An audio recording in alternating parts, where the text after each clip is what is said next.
अस्सलाम वालेकुम। Economy matters में खुशामदीद। मैं हूं शाहजेब अहमद। सबसे पहले शामिल करते हैं टॉप स्टोरीज। मशरक़ वस्ता जंग की वजह से पाकिस्तानी बरामदात मुतासर। मार्च में लीडिंग सेक्टर टेक्सटाइल की एक्सपोर्ट में 6% की कमी देखी गई। 1 अरब 35 करोड़ डॉलर तक महदूद। माली साल के पहले 9 माह में भी 1% कमी से हजम 13 अरब 61 करोड़ डॉलर रहा।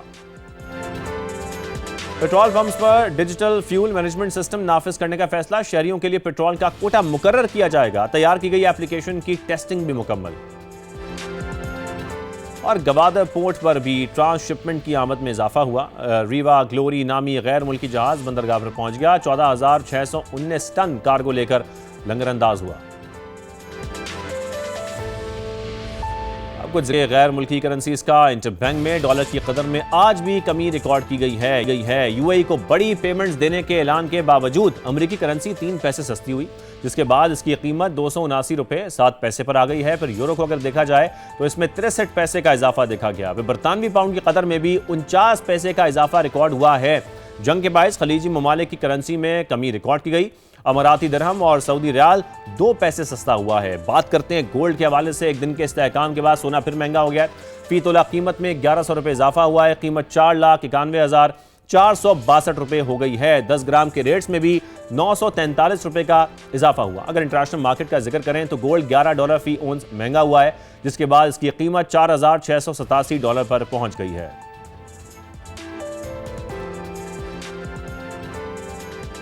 आज के प्रोग्राम में हम जिक्र करेंगे आपने हुर्मुज़ की बंदिश से लोड शेडिंग के बढ़ते हुए खदशे का। गर्मियों की आमद के साथ ही बिजली की डिमांड बढ़ जाती है, जिसके बाद ये खदशा पैदा हो गया है कि आने वाले दिनों में जब डिमांड पीक पर पहुंच जाएगी तो मुल्क में लोड शेडिंग का सिलसिला शुरू हो सकता है। अगर देखा जाए तो मुल्क में बिजली पैदा करने की गुंजाइश तलब से ज्यादा है, लेकिन यहां पर बड़ी रुकावट एनर्जी बहरान बन रहा है। एलएनजी की सप्लाई रुकना हुकूमत के लिए एक बड़ा चैलेंज बन चुका है, क्योंकि इसकी सप्लाई मुतासर होने से 3600 मेगावाट सस्ती बिजली बनना बंद हो गई है। अब हुकूमत के पास 2 ऑप्शंस हैं, या तो फर्नेस ऑयल और डीजल पर चलने वाले जो पावर प्लांट्स हैं वो चलाकर महंगी बिजली पैदा करे, या फिर अवाम को महंगी बिजली और इंपोर्ट बिल में कमी के लिए लोड शेडिंग शुरू कर दी जाए। मौजूदा सूरत-ए-हाल में सोलर से बिजली हुकूमत के लिए एक नेमत साबित हो रही है, जिससे दिन के वक्त हुकूमत को ज़रूरत पूरी करने के लिए पावर प्लांट चलाने की ज़रूरत कम होती है। लेकिन असल मसला शाम और रात के औकात में बिजली की डिमांड पूरा करना है, जिसके लिए कौन से पावर प्लांट्स को चलाया जाए ये हुकूमत के लिए एक बड़ा इम्तिहान बन चुका है। असल इम्तिहान यही है। आज हमारे साथ मौजूद होंगे अल्टरनेटिव एनर्जी बोर्ड के साबिक CEO डॉक्टर बशारत हसन साहब और माहिर तमन्नाई असद महमूद साहब भी हमें ज्वाइन करेंगे। लेकिन उससे पहले इसी पर एक खुसूसी रिपोर्ट दिखाते हैं आपको ज़हीर अली खान की। खलीज में जंग के बायस ईंधन के दाम चढ़ चुके, जबकि गर्मियों में बिजली की इजाफी तलब हुकूमत के लिए चैलेंज बनने लगी। सूरत हाल से निपटने के लिए हुकूमत दरामदी फर्नेस ऑयल से महंगी बिजली पैदा करे या फिर तवील लोड शेडिंग से निज़ाम चलाए। नताइज तो मसाइल में घिरे अवाम को ही भुगतना पड़ेंगे। आबराए हुर्मुज़ की बंदिश के बायस कतर से 1 अरब क्यूबिक फीट LNG की दरामद रुकने से 3600 मेगावाट के LNG पावर प्लांट सिस्टम से निकल गए। 969 मेगावाट का नीलम जेलम मंसूबा टेल रेस टनल में खराबी के बायस बंद पड़ा है। सोलर एनर्जी नेट मीटरिंग से दिन में नेशनल ग्रिड को 6500 मेगावाट का सहारा मिलता है, लेकिन रात को सूरत हाल बरअक्स होती है। बिजली की 14,000 मेगावाट की मौजूदा तलब गर्मी बढ़ने पर 26,000 मेगावाट से बढ़ जाएगी। AC और पंखों का लोड 10 से 12,000 मेगावाट पड़ेगा। मुमकिन 7,000 मेगावाट का शॉर्टफॉल पूरा करने के लिए दरामदी फर्नेस ऑयल से बिजली की पैदावार बढ़ाई गई तो मुमकिन बाहरी इजाफी लागत का बोझ फ्यूल प्राइस एडजस्टमेंट की सूरत में अवाम पर डाला जाएगा। IPPs को 1,700 अरब रुपए गर्दिशी कर्ज की अदायगियों के लिए सेमाई एडजस्टमेंट की मद में 2 रुपए से जायद इजाफा होगा। इस पर मौजूदा डेट सरचार्ज 3 रुपए 23 पैसे से मजीद बढ़ सकता है। पहले ही हुकूमत ने फिक्स्ड चार्जेस को लोड से मुंसलिक करके अवाम के लिए बिल बढ़ा दिए। IMF ने टैरिफ बढ़ाने और बिजली की कीमत में फर्क खत्म करने की शर्त भी रखी है, जिससे बिजली मजीद महंगी होने का खदशा है। माहिरीन कहते हैं महंगी बिजली पैदा की जाए या तवील लोड शेडिंग, कमर तोड़ बोझ अवाम और सनतों पर ही पड़ेगा। इंडस्ट्री ठप हो जाएगी और लोग जो घरों में इस्तेमाल करते हैं, अब गर्मियों में ज़ाहिर है पंखे गरीब भी चलाते हैं, और जो मिडिल क्लास है वो 1-2 ACs भी इस्तेमाल करते हैं, तो वो बिल्कुल नहीं कर सकेंगे। मुमकिन संगीन सूरत हाल से निपटने के लिए माहिरीन ने फौरी तवानाई बचत मुहिम की तजवीज़ दे दी। गैस हो या बिजली हो या वो फ्यूल हो, इन सब को हमें इस वक्त कंजर्वेशन की तरफ, जो शॉर्ट टर्म में बेस्ट ऑप्शन हम गवर्नमेंट के पास और सबके पास वो यही है कि वो कंजर्वेशन की तरफ जाएं। आलमी सतह पर बढ़ती कीमतें और मकामी तौर पर मुतबादल तवानाई पर कम इन्हिसार से तवानाई रिफॉर्म्स को रिवर्स गियर भी लग सकता है। महंगे दरामदी ईंधन पर कम से कम करने के सरकारी जतन अपनी जगह, लेकिन बर वक्त इक़दामात ना लिए गए तो शोबा तवानाई में जारी इस्लाहात का अमल शदीद मुतासर हो सकता है। बिल्कुल, जो बोझ है वो तो आवाम पर आएगा या इंडस्ट्रीज़ पर आएगा। अब डॉक्टर बशारत साहब, मैं पहले आपकी जानिब आता हूँ। अब अपना हुर्मुज़ की बंदिश को अगर देखा जाए तो मुल्क में लोड शेडिंग का जो जिन है वो दोबारा बाहर निकल सकता है। ऐसे खदशात ज़ाहिर है अब सामने आ रहे हैं। जो बिजली की मौजूदा तलब है वो 14,000 मेगावाट है और जो गर्मियों में ज़ाहिर है ये बढ़ जाती है, 26,000 तक पहुँचने का अंदाज़ा है। ये इजाफी तलब पूरा करने के लिए क्या किया जाएगा? हुकूमत के पास क्या ऑप्शन हैं? फिर ज़ाहिर है क्या महंगे जो पावर प्लांट्स हैं वो चलाए जाएंगे या फिर लोड शेडिंग की जाएगी? जी, थैंक यू। इसमें ऐसा है जी कि पहले तो मैं क्लियर कर दूं कि सर्दियों में जो हमारा लोड है वो 7 से 8,000 मेगावाट रह जाता है और गर्मियों में बढ़कर क्योंकि एसीज वगैरह लगते हैं तो ये तकरीबन 22,000 मेगावाट हो जाता है। 22,000 से ज़्यादा आपका ग्रिड ही नहीं ले सकता। वैसे जैसे आप कह रहे हैं 26,000 बल्कि इससे ज़्यादा 29,000 की डिमांड होती है, लेकिन ये कि ग्रिड आपका 22,000 मेगावाट से ज़्यादा नहीं ले सकता। तो हम इस तरह देखें कि 22,000 मेगावाट्स आपकी रिक्वायरमेंट है गर्मियों में और 7 से 8,000 है सर्दियों में। उसके अगेंस्ट लगा दिए हैं इन्होंने 46,000 मेगावाट्स के पावर प्लांट्स। कैपेसिटी 46,000 मेगावाट से कर दी गई है, जिसकी वजह से नतीजा ये हुआ है कि ये बगैर सोचे समझे किया गया है, बगैर किसी प्रॉपर स्टडी का किया गया है, बगैर रिसर्च के किया गया है। इसमें प्लानिंग कमीशन जो है उनका एनर्जी विंग है, उसको देखना चाहिए था। नेपरा को देखना चाहिए था जो कि जनरेशन लाइसेंस इशू करता है और जो टैरिफ देता है। उसके अलावा एनटीडीसी को इसको देखना चाहिए था, सीपीपीएजी को देखना चाहिए था, पीपीआईबी को देखना चाहिए था। ये जो 2 डिपार्टमेंट्स हैं जिनका ये काम था कि वो ये देखें कि मुल्क में आज कितनी रिक्वायरमेंट है, आज से 5 साल बाद कितनी होगी और 10 साल 20 साल 25 साल बाद कितनी रिक्वायरमेंट होगी। उसके हिसाब से जो है ये पावर प्लांट्स के लिए जनरेशन लाइसेंस इशू करवाते हैं नेपरा से।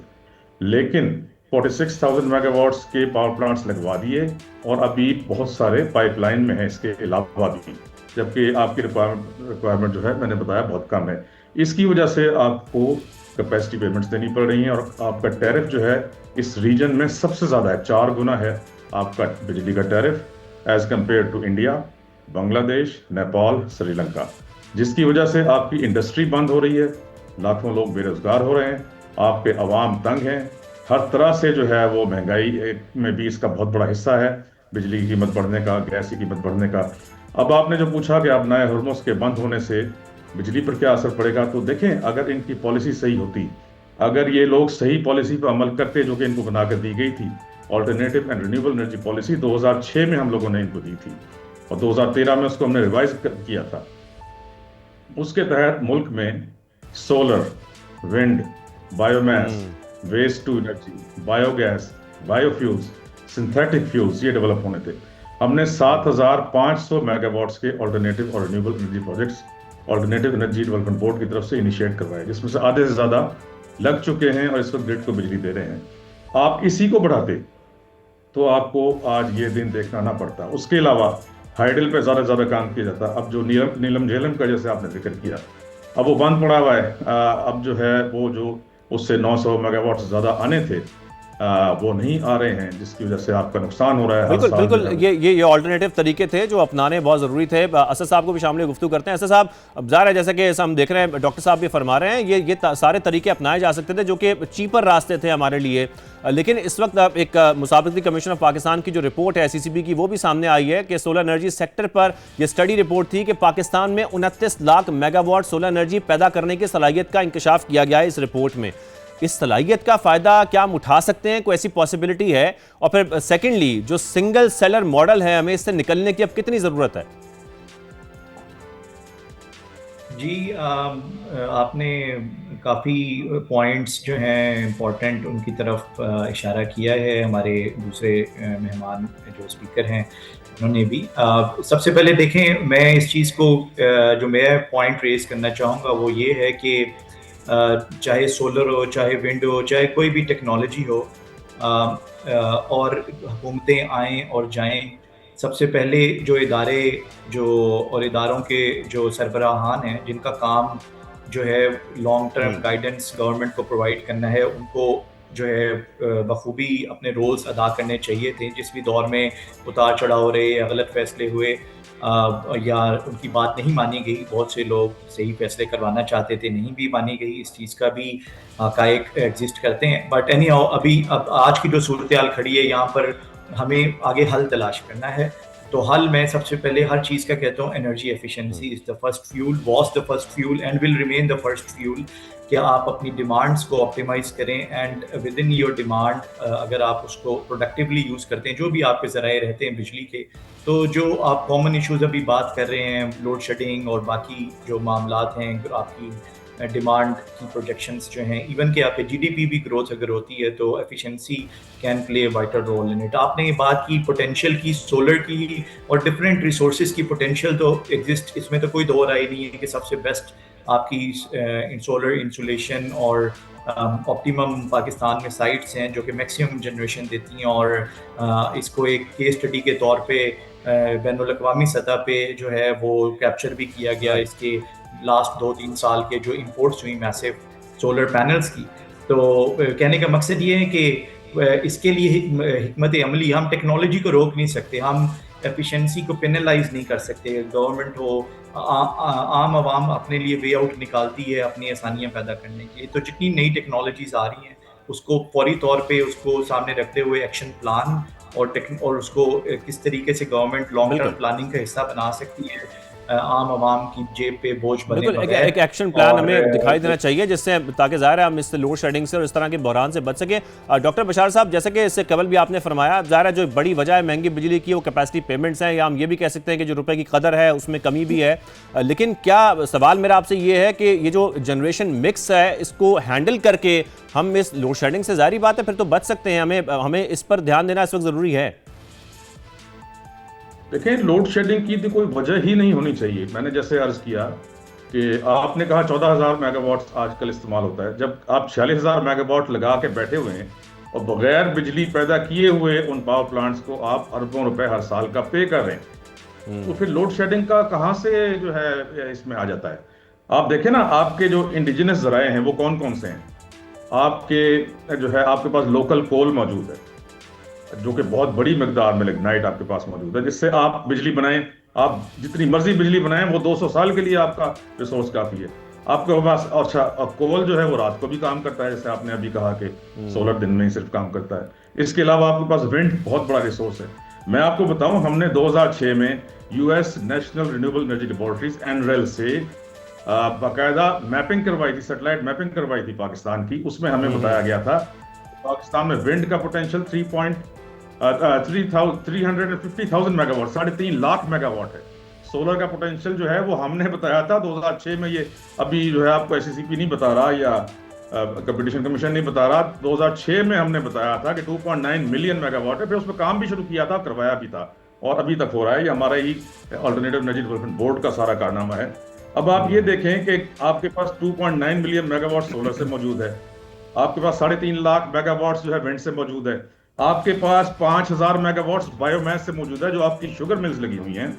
इनका जो वेस्ट होता है सब बगास कहते हैं, और इनका जो लिक्विड वेस्ट होता है, इन दोनों से बनाने के हमने इसकी अलग पॉलिसी बनाकर दी और उसके ऊपर तमाम शुगर मिल्स आई हैं और ये आपको बनाकर दे सकती हैं। आप इनके साथ टैरिफ सही तय करें। 5,000 मेगावाट तो सिर्फ ये शुगर मिल्स आपको दे सकती हैं। और ये जो आप लोड शेडिंग के लिए जो आपका फिर सवाल यही है कि ज़ाहिर है हम अपनी लोकल गैस से, फिर न्यूक्लियर से, फिर इसके साथ साथ जो हमारा हाइडल है इससे कर सकते हैं। तो फिर ज़ाहिर है महंगी बिजली की या लोड शेडिंग का सवाल क्यों आता है। ब्रेक के बाद इसको हम कंटिन्यू करते हैं गुफ्तगू को, हमारे साथ रहिएगा।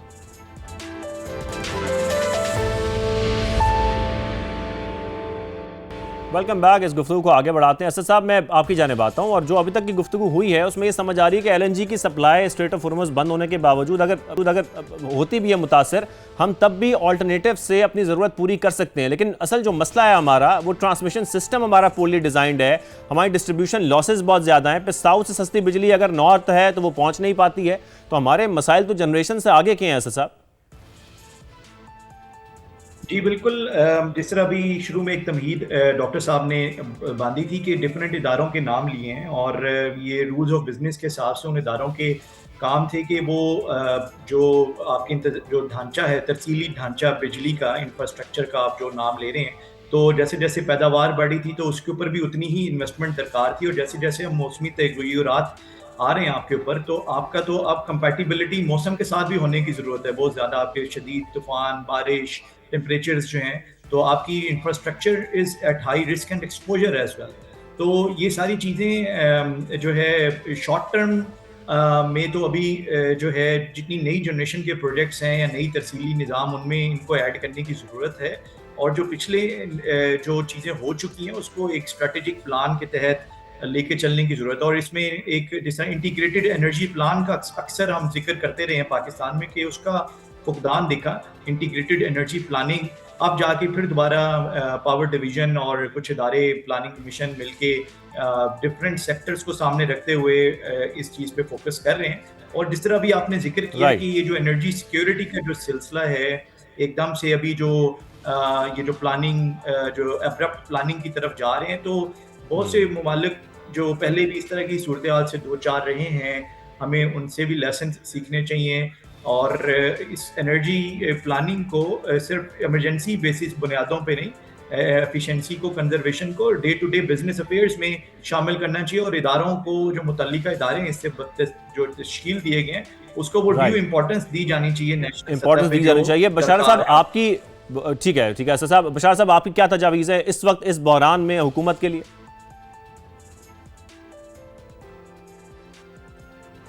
जी, डॉक्टर बशारत साहब कट गई है। जी, मैंने कहा इस वक्त इस बहरान में आपकी क्या तजावीज़ है हुकूमत के लिए? देखिए, सबसे बड़ी तजवीज़ ये है कि अवैस लगारी साहब मुझे मिले थे। उन्होंने कहा कि मैंने तमाम चीफ मिनिस्टर्स को लेटर्स लिखे हैं कि बिल्डिंग्स जो हैं हर सूबे की और वफाक की, ये 70% तक एनर्जी जो है इस्तेमाल करती हैं, तो आप इसका कोई बंदोबस्त करें। तो मैंने उनको ये तजवीज़ दी है कि ये नेट ज़ीरो बेसिस पे इसको डिज़ाइन किया जाए, और जो एग्जिस्टिंग बिल्डिंग्स हैं उनको भी आप जो है इस पर ला सकते हैं रेट्रोफिटिंग के ज़रिए। तो eco friendly, net zero, carbon neutral buildings जो हैं उस पर काम किया जाए, जिसकी हमारे पास टेक्नोलॉजी है। ये टेक्नोलॉजी मैं भी लेकर आया हूँ, असद साहब भी इस टेक्नोलॉजी को अच्छी तरह जानते हैं। इस पर नीका ने भी काम किया है, नीका ने एनर्जी एफिशिएंसी की हद तक किया है। हमने उससे एक स्टेप आगे जाकर उसको, ना सिर्फ ये बिल्डिंग्स एनर्जी एफिशिएंट होती हैं, हाईली एनर्जी एफिशिएंट होती हैं, जिससे कि वो 70% बिजली वैसे ही बचा लेती हैं अपने डिज़ाइन के ज़रिए, और उसके अलावा 30% हम उसको जो चाहिए होती है एनर्जी वो थ्रू ऑल्टरनेटिव और रिन्यूएबल मीन्स से दे देते हैं। तो फिर वो बिल्डिंग्स जो हैं वो 100% बगैर बिजली के इस्तेमाल होती हैं। तो 70% तो आप यहीं पर बचा लेते हैं जो आपकी बिजली एक। उसके अलावा मैं आपको बताऊं, मैं जब बात खत्म कर लूं, बड़ी इंपॉर्टेंट बात आपको बता रहा हूँ। आप जो है जब विंड, सोलर, बायोमास और वेस्ट टू एनर्जी, बशार साहब बहुत आप ज़ाहिर है इस वक्त बड़ी ज़रूरी वक्त की किल्लत है, मैं चाहता से मजीद बात भी हो सके, लेकिन ज़ाहिर बात है अगर बिजली महंगी होती है, लोड शेडिंग होती है, तो नुकसान आवाम का होगा, हमारी इंडस्ट्रीज़ का होगा। हमें इजाज़त दीजिए, अल्लाह हाफ़िज़।